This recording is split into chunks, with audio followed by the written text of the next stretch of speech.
Well, Coach, first exhibition this Sunday. How are you guys feeling? I think, particularly with any team at this time of year, you're just really tired of playing against yourselves. And, we're a little banged up, I think, as a lot of teams will be also at this time of the year. But it's just a good measuring stick that'll send us back to the drawing board to go back to work again. The thing I've noticed about this team early on is just how young we are. We make a lot of mistakes, but if we can get them to understand just how hard you have to play, I would be happy with that. Trick Bernstein, where do you expect him to return? Beginning of Pac-12 play, or is it a possibility that he could return in non-conference? We expect Drick back sometime within the next 30-day window here, back to the floor, and hopefully getting him into a game or two sometime during this month in November. If we could do that, that would really help us because we really miss that size and that presence on the floor. Devontae Cooper's been out for the last 2 weeks with an ankle injury. We hope to get him back next week just so we can look and feel big again. I think will really help us. And, of course, Drick, with his experience, will really give us an opportunity, I think, to just get a lot more things done at both ends of the floor. Do you have a pretty good idea of the starting five right now, or is it still working through rotations and kind of seeing which guys mesh best together? I thought I did, but I just think when you talk about starting fives, it's really about which team can get us in the rhythm the quickest, offensively and defensively. And I've got two great point guards in this program that maybe only one of them can be on the floor at a time just to make this thing flow right. And then when one gets tired, the other one can come in the game and keep us moving in a positive direction. So we're still working through those things. I'm going to tinker with things again in this scrimmage coming up, and maybe even again before our first game before we decide on that. But it may take us 2 or 3 games into the preseason before we settle into the right rotation and the right lineup that gives us an opportunity to play in rhythm the best. And that's Milan and Mal, the two point guards. Do you see a situation where they can kind of work off each other, kind of like Ike and Mal did last year, I guess? I would like to think that because they're two of our better players on this team and everything, but that's going to be up to them, particularly being able to get defensive stops and particularly being able to share the ball because they're both ball-dominant guards and no different than Aaron Brooks and Twan Porter were that played for me. But they learned how to do it, and these two are going to have to learn how to do it. And more importantly, on the defensive end of the floor, where they make you a little bit smaller with those two guards on the floor. If we can defend and be a little bit tougher at that end, it could work. And certainly there'll be times of the game where the two of them will be on the floor together. How do you like the way your non-conference schedule is shaping up? You guys are in the Wooden Classic this season. His first game will be against St. Joe's, and then a second game possibly against Harvard or St. Mary's, two very good mid-major programs. I think every team that we play in this non-conference schedule is going to test us until we find out who we are and kind of come together. The fact that we're so young with so many guys that have not been in major minutes. Only Malachi has really started a game, and all of a sudden you've got this lineup that you're kind of put together. So depending on who you're playing against and what they have returning, are they a veteran team, their experienced team that's been through the ropes and through the fires and that, it'll make life difficult for us early on. But at the same time, it's the non-conference schedule that'll get you ready for the conference schedule. So there's going to be some growing pains at time, but I feel, again, if I can get them to understand how hard they have to play, it'll go a long way to easing those growing pains.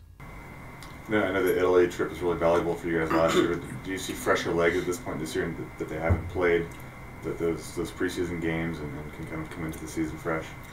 I think with the Italy trip at this time last year, we were still pretty fresh. Where we started to wear down was that second half of conference season. As you remember, where Malachi just completely hit the wall. We needed his legs. We needed his shooting down the stretch. We could have won a few more games, and we didn't have it.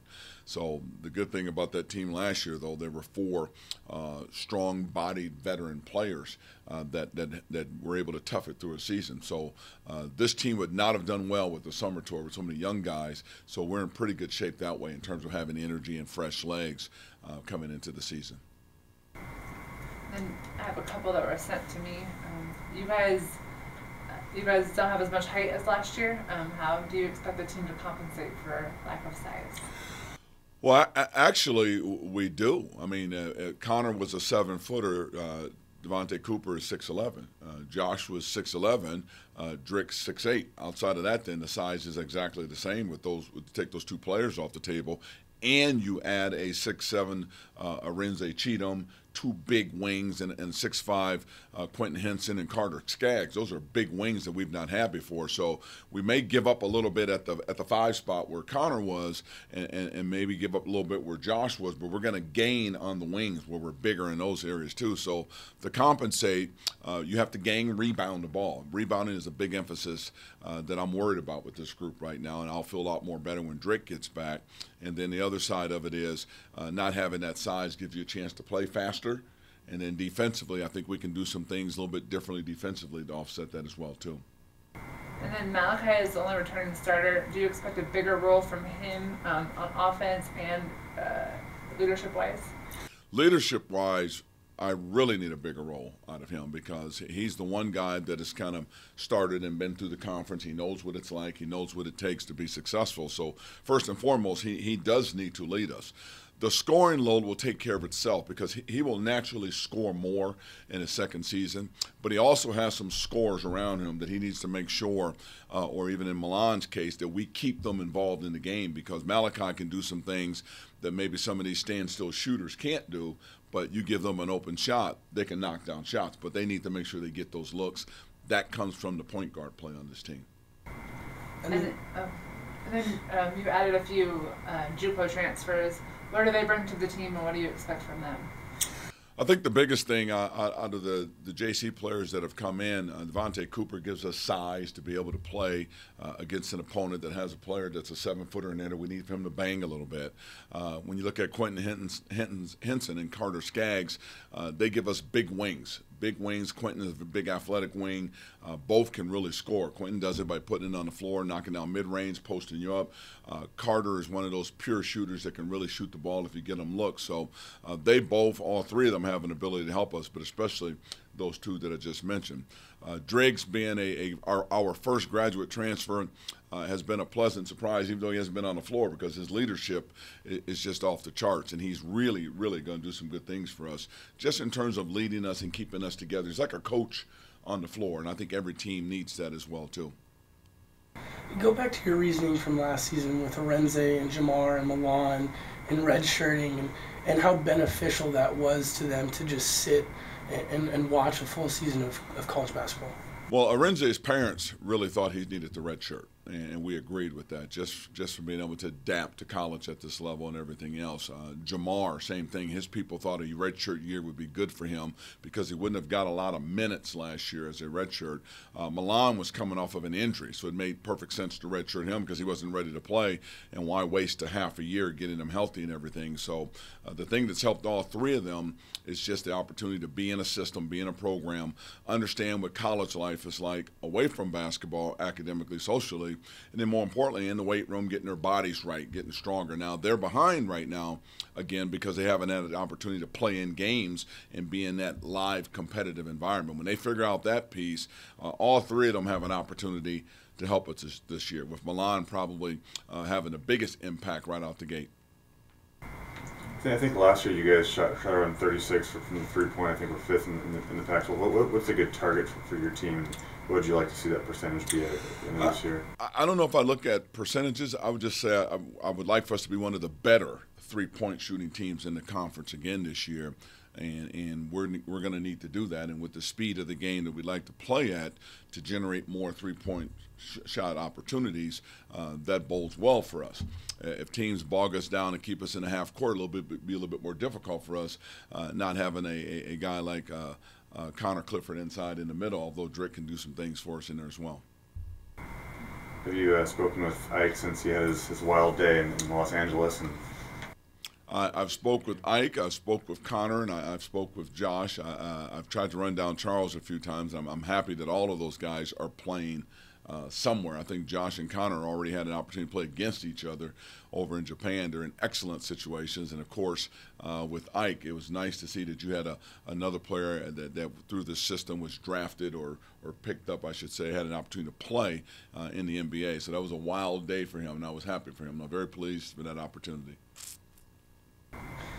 And then what do you think about some of the uncertainty in the Pac-12? I mean, obviously Arizona and USC bring a lot of returnees, UCLA with another monster class, but other than that, there's a lot of uncertainty.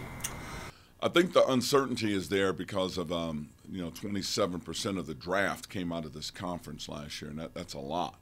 But yet teams have really reloaded. Arizona is very talented. SC is probably one of the best teams in the country as well.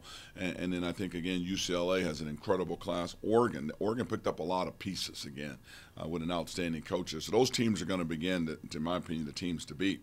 So the key thing for us in all of that is realizing there's an opportunity to possibly make a move in this conference, and that's going to depend upon us staying healthy, and I think understanding how hard you have to play early in this year, and even more so of those 4 teams that you mentioned, and I could throw another 6 of them in there, they have incredible crowds.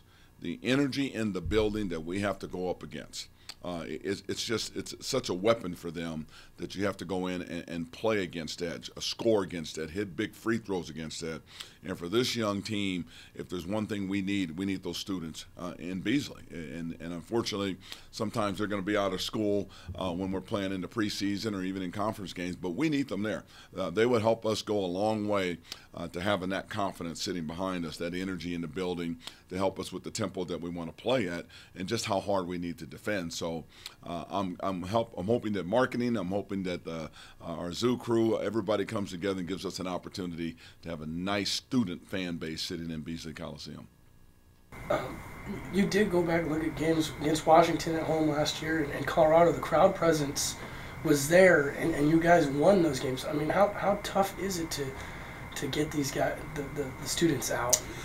Well, that's what I'm trying to say. I'm hoping that they understand how valuable they are to us, because when we have that crowd there, we play at a different level, which is why we played so well in those games and won those games, because at some point in time in the games that you mentioned, the Washington series, the Washington game here in Colorado, we needed that extra boost, that extra push, that extra pressure put on them, and that came from our crowd, particularly the students.